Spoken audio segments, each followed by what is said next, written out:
பாட்டாளி மக்கள் கட்சியோட இளைஞரணி செயலாளர் ராஜேஸ்வரி பிரியா பேசுறேன். இன்னைக்கு ரஜினிகாந்த் அவர்கள் அவங்க ரசிகர்களை சந்திச்சிருக்காரு. அவர் என்ன சொல்லிருக்காரு அப்படின்னா, இன்னைக்கு நான் நடிகனா இருக்கேன், நாளைக்கு நான் என்ன ஆக போறேன் அப்படிங்கறதுல நான் கரெக்டா இருப்பேன் அப்படின்னு சொல்லியிருக்காரு. தயவு செய்து நீங்க நடிகராவே இருந்துட்டு போயிடுங்க. நீங்க அரசியலுக்குலாம் உங்களை யாரும் வர சொல்லல.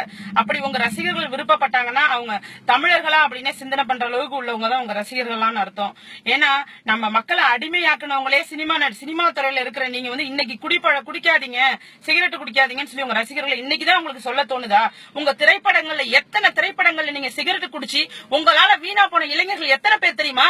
எத்தனை இளைஞர்கள் நீங்க ஸ்டைலா சிகரெட் குடிக்கிறத பார்த்துட்டு ஸ்டைலா சிகரெட் குடிக்க ஆரம்பிச்சிருப்பாங்க. அன்னைக்கு நீங்க சம்பாத்தியம் பண்றப்ப எல்லாம் தெரியல சிகரெட் குடிக்கிறது கெட்ட பழக்கம். நீங்க சம்பாதிக்கிறதுக்காக நீங்க என்ன வேணாலும் செய்வீங்க. இன்னைக்கு நீங்க அரசியலுக்கு சம்பாதிக்கிறதுக்காக இன்னைக்கு நீங்க என்ன நல்லது வேணாலும் சொல்லுவீங்க. அது எல்லாத்தையும் எங்க தமிழ்நாட்டு மக்கள் என்னோட சகோதரர்கள் எல்லாம் கேட்டுக்கிட்டு உங்களுக்காக கை தட்டிட்டே இருப்பாங்கன்னு நினைச்சிட்டு இருக்கீங்களா? இளைஞர்கள் என்னைக்கும் உங்களுக்கு சப்போர்ட் பண்ண மாட்டாங்க. இளைஞர்களா இருக்கிற எங்களால இந்த தமிழ்நாட்டை மாத்த முடியும்னு நாங்க ஜல்லிக்கட்டுல நிரூபிச்சோம். இன்னும் நாங்க நிரூபிப்போம். நீங்க எல்லாம் அரசியலுக்கு வந்தீங்கன்னா நாங்க எங்களோட சக்தி என்ன அப்படிங்கறத நீங்க உணர வேண்டிய தருணம் வரும். அன்னைக்கு உங்களுக்கு பாபா படத்துல நீங்க அந்த காட்சியை நாங்க ரத்து செய்யறதுக்காக பாட்டாளி மக்கள் கட்சி எவ்வளவு பாடுபட்டாங்க. எவ்வளவோ பாடுபட்டு நாங்க அந்த காட்சிகள் எல்லாம் காட்டக்கூடாது அப்படின்னு மருத்துவர் ஐயாவும் அன்புமணி அண்ணனும் எவ்வளவோ பண்ணாங்க. அன்னைக்கு நீங்க சொல்லி இருந்திருக்கலாம். அன்னைக்கே நீங்க சொல்லி இருந்திருக்கலாம், இந்த கட்சினாலதான் நான் இந்த மாதிரி காட்சிகளை அவாய்ட் பண்ணேன் அப்படின்னு. இன்னைக்கு வரைக்குமே நீங்க நடிக்கிற உங்க சினிமா துறையில நீங்க ஒரு சமூக நல படம் எடுத்திருக்கீங்களா? நீங்க ஒரு சூப்பர் ஸ்டார், உங்களுக்கு இப்ப 2 கோடி பேர் 3 கோடி பேர் ரசிகர் இருக்காங்க. நீங்க ஒரு சமூக நல அக்கறையோட ஒரு சினிமா நடிச்சிருக்கீங்களா? உங்களுக்கு எங்க இருந்து வந்தது சார் அரசியல் ஆசை? எங்க இருந்து வந்துச்சு? நீங்க என்ன போராட்டம் பண்ணிருக்கீங்க? ஏதாவது ஒரு விஷயத்துக்கு மக்களுக்காக நல்லது செஞ்சிருக்கீங்களா? நீங்க செய்யற சேவைகள் என்னென்ன?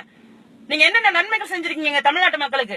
ஆனா நீங்க எல்லாருமே ஒரே குறிக்கோள் வச்சிருக்கீங்க. உங்களோட சினிமாவை யூஸ் பண்ணி, உங்க ரசிகர்களை யூஸ் பண்ணி நாட்டை மட்டும் கொள்ளையடிச்சுங்கிறத மட்டும் குறியா இருக்கீங்க. அரசியல் அப்படிங்கறத சாக்கடையாக்குனதே இந்த சினிமா கூட்டம் மட்டும்தான். இந்த சினிமா கூட்டம் என்னைக்கு அரசியலுக்கு வராம நிக்குதோ அன்னைக்கு எங்க தமிழ்நாடு நிச்சயமா நல்ல நிலைமைக்கு வரும்.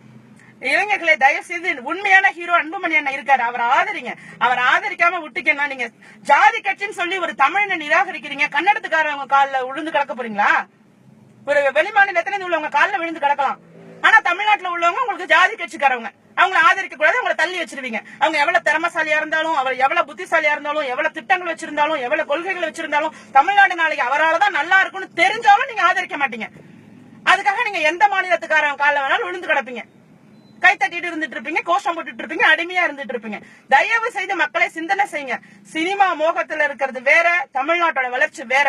உங்களோட எதிர்காலம் அப்படிங்கிறது மக்கள் மட்டும்தான் முடிவெடுக்க முடியும். இனிமேலும் மக்கள் முட்டாள் இல்ல அப்படிங்கறத நிரூபிக்கிறதுக்கு ரெடி ஆயிடுங்க. நன்றி, வணக்கம்.